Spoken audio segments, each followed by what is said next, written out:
document to change things on a contract. It's called an addendum. Okay, that's absolutely doable and allowed, and you're allowed to do that.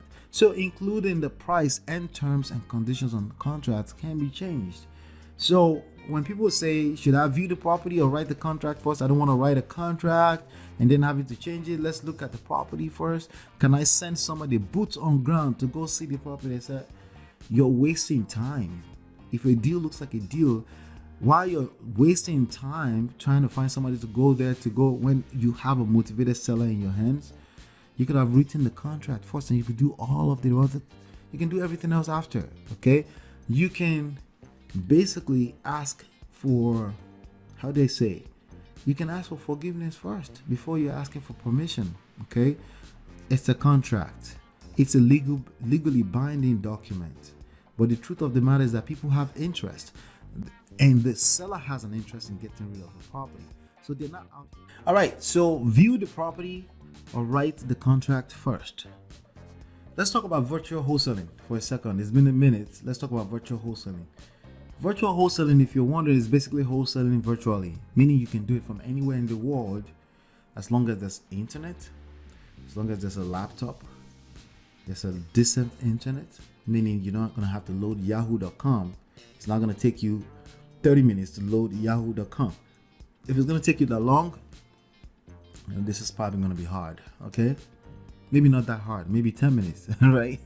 If it takes you more than 2 minutes to load yahoo.com, this is probably going to be hard. Okay, so I would say if you have a decent laptop, a decent internet connection, and your firewalls in your country does not block off United States and its online properties, online assets, online platforms, then you can do this successfully. Okay, if your firewalls, let's say you are somewhere in the middle of a sub part of China where you cannot access yahoo.com because it belongs to the US, then you're going to run into problems. Okay, you're going to run into problems. So, but wholesaling itself is basically finding discounted deals, deeply discounted deals in real estate. And we encourage anyone from any part of the world, as long as you have internet, to help us look for deals, because we're looking for deals, right? And you could get paid $10,000, $20,000, as high as up to $82,000. My personal experience, averaging $15,000 to $35,000 per deal, right? It's absolutely doable. You just have to learn how to, simple five stages process. Okay, like stages of data. You can find data at EmpireBigData.com. Contact, same spot. Lead generation, same spot. You can send out your outreach campaign from the same spot, and for free. Okay, you can actually try them out for 7 days now, right? Contract, right? You write up a contract once you negotiate a good deal, 65% or lower than that of what the property is actually worth, have to repair, right? And adjusted with how much estimated cost is going to be, right? So with that being said, that's virtual. Being able to do all of this virtually just from a computer, laptop, which is, even if the house is next door, you should treat it like a virtual wholesaling. Okay, because you don't have time to waste time and prospect in a very manual way. You have to do things like we do it in the digital age.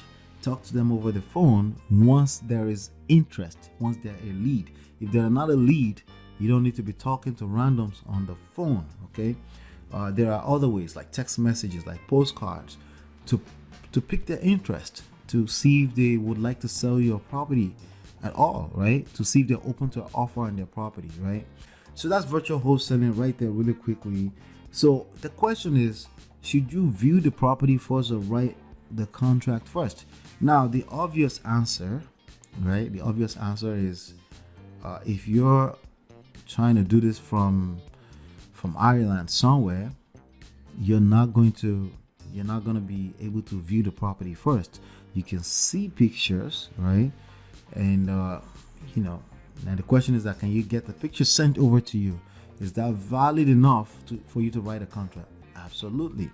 Now, keep in mind that the price you're going to be writing a contract with, that price is not written in stone. The purchase contract price is not written in stone, and this is the fear that a lot of people have. They feel like, what if I'm not able to sell the deal? Well, here's the deal. You always like you can change anything all the way till closing. Okay, anything can be changed, including the legal name of the owners of the property. How do I know? Because we've done that before. People, their name is Jose L.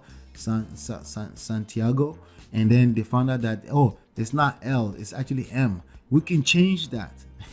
And there's a bunch of Jose Santiago in the same area, because they claim that this is, everybody named their son after themselves, and there's a bunch of Jose everywhere, right? Same thing with, like, let's say you go into a neighborhood that's dominated by a lot of Indians. You're going to see a lot of Patels with the same similar first names, right? So you may find yourself in legit situations where you actually have to adjust contracts, adjust paperwork, when you're writing the contract all the way and up to closing. All of these different things can be changed. They can change them, and there's an actual legal document to change things on a contract. It's called an addendum. Okay, that's absolutely doable and allowed, and you're allowed to do that. So including the price and terms and conditions on contracts can be changed.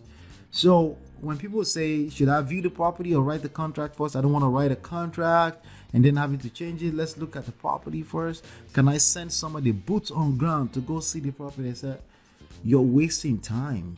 If a deal looks like a deal, while you're wasting time trying to find somebody to go there when you have a motivated seller in your hands, you could have written the contract first, and you could do all of the other, you can do everything else after. Okay, you can basically ask for, how they say, you can ask for forgiveness first before you're asking for permission. Okay, it's a contract, it's a legally binding document, but the truth of the matter is that people have interest, and the seller has an interest in getting rid of the property.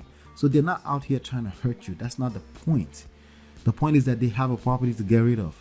Lock up the property with a contract first, and then be open to using addendums and things like addenda, that's the plural of addendum, right, to fix any issues that may come up later. But you want to make sure you secure the bag first. Okay, so I would definitely say write the contract first. If you have a motivated seller right now, write the contract first. Does that mean they can turn around and tell you that the contract is not valid tomorrow? No, it doesn't mean that. They can turn around absolutely and tell you that the contract is not valid, and we will keep it moving. Okay, the point of the contract when it comes to wholesaling, honestly, is less about the legalities of it. It's more so about you make something official. Mindset, psychologically speaking wise, you make something official. We're not at work, we're working, right? Could you exercise the rights in this contract in case they turn around? Probably not. It's probably not even worth your time. So I just wanted to make sure that we're very clear on that. When it comes to virtual wholesaling, if you have a motivated seller, send that contract, get it locked up first before you discuss anything else. Because while you're trying to figure out everything else, looking for boots on ground, even boots on ground can steal your deal. That's a possibility too.